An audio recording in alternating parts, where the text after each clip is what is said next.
I told the story on a podcast, but I'm a third party. I told somebody else's story. So I'll be Go ahead. brief with it. Dear friends with the owner of Porsche down here. It's the largest Porsche dealership in the country. In Boca? It's in Pompano. Okay.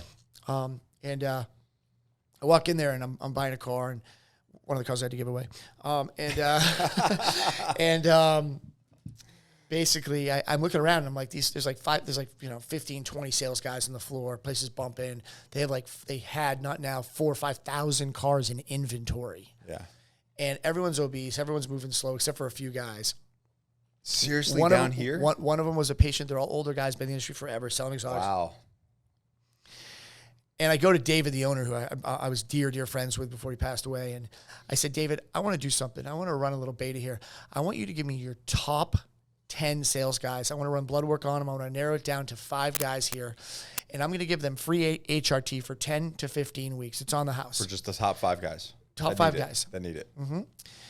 I said, if what I do helps your production go up 5%, I want you to roll out a program here for all your staff. If they sell a certain amount of cars, you pay for it. If they sell a certain amount of cars, you pay for half, so on and so forth. Well, the numbers on a Porsche are pretty aggressive, right? So 5% is a pretty solid number in net profit. Okay. We ended up being at 8%, and he rolled out a program for the entire company. He had like a 16% increase in revenue in the next year. Just from guys being on HRT. Because it removes the brain fog, and it makes you just want to go crush life. I mean, when I'm buying anything, I want to buy it from someone that like promotes the brand both mentally and physically. Yeah.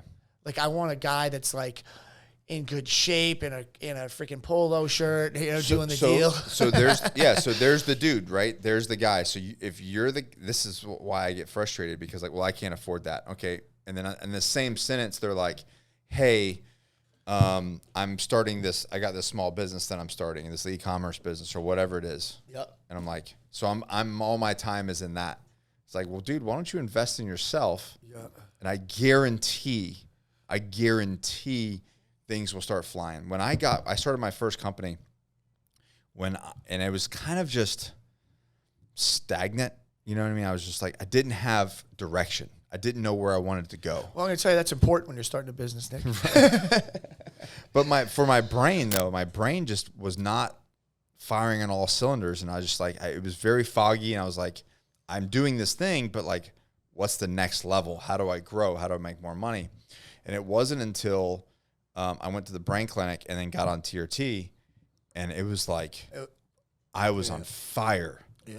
I immediately when that stuff kicked in, I immediately knew what direction I was going.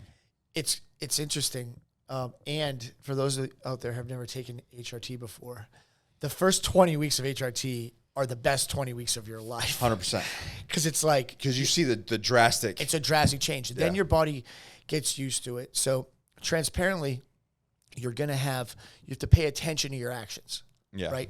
So that ego kicks in because you've never felt that good, or your sex drive comes back and your ego kicks in because you can do what you want to do now. Confidence without issues and raising confidence. Yeah. People are noticing your changes and noticing your clarity and your physical appearance.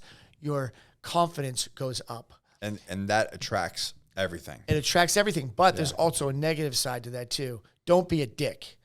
A lot of people I see go through that small range of coming on to HRT for the first time, and it's an ego play, not a confidence play. I noticed that. And like also, being a dick to who?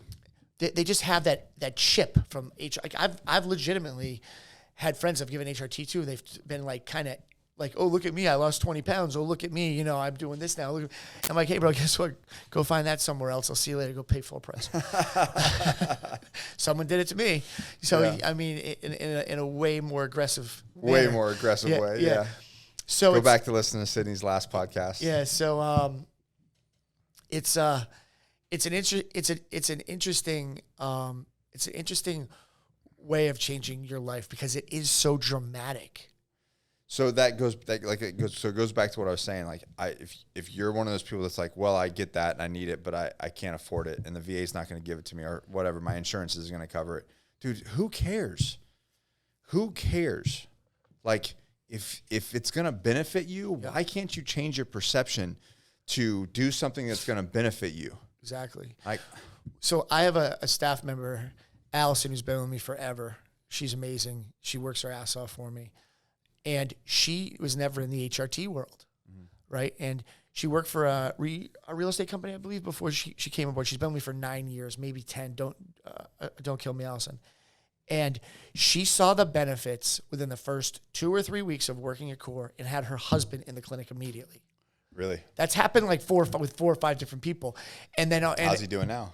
I mean, it's been 9 years ago. He's a great guy. He's been in the Core family. You know, she's been around forever. She's great, and it changes your whole family dynamic. Yeah, it does. I mean, when you're not feeling it, you're just not feeling it, you know? Yeah. And there could be other reasons for sure. There's underlying issues there. Testosterone isn't the end all be all, but it's 90% of the time a good start.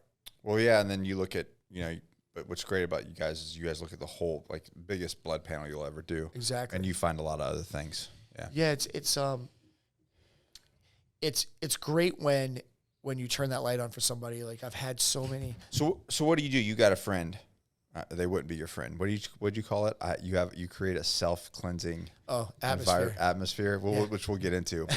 But hypothetically, you did have a acquaintance that tells you can't afford something, or like when it revolves around them actually producing more in life. And what I mean by producing more is not necessarily more money, but like a more meaningful relationship with your wife, a better dad, a better husband, better friend.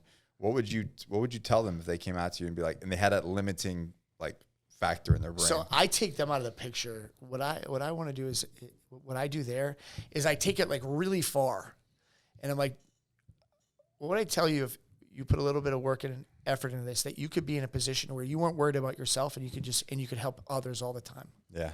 Is that attractive to you?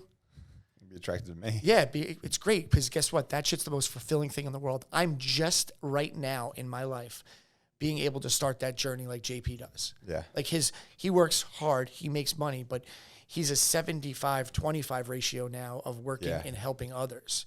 And his life is so fulfilling and so amazing because he's constantly seeing results from others that he's influencing. And he really cares. Like he cares, dude. He really cares about that. That's like my goal. That's like his mission. Yeah, that's a pretty cool mission, and he breeds it, right? Yeah. So, and then they're like, "Well, what do you mean?" I'm like, "Well, if you put some time in, you're gonna get there. Like, the concerns you have about you are easily fixed." And I, you know, Mel and I always just say this. You say it too. Just get your blood work done, dude. Like, get your blood work done. It's the proof's in the pudding. Speak to the doc. But not even HRT. Like, would you? I mean, I seriously. Just in concept of. In concept, I mean, like, dude, I'm hard to deal with when you're being a pussy. Yes. I mean, do you tell people that? Do you be like, listen, yeah, man, you're being a bitch. I tell people exactly how I feel. Like, man up. I tell people exactly how I feel. I mean, there's no reason not to. If something's bothering me, if I know that I'm correct, or I feel like I'm going in the right direction with something, I communicate it and wait for a response to prove my response incorrect. Yeah. It's the way you go about life. Otherwise, you're wasting time and meaningful in relationships that really mean nothing, and you're just watching people do stupid shit. Yeah. Like, either correct it if they can't handle it. See ya.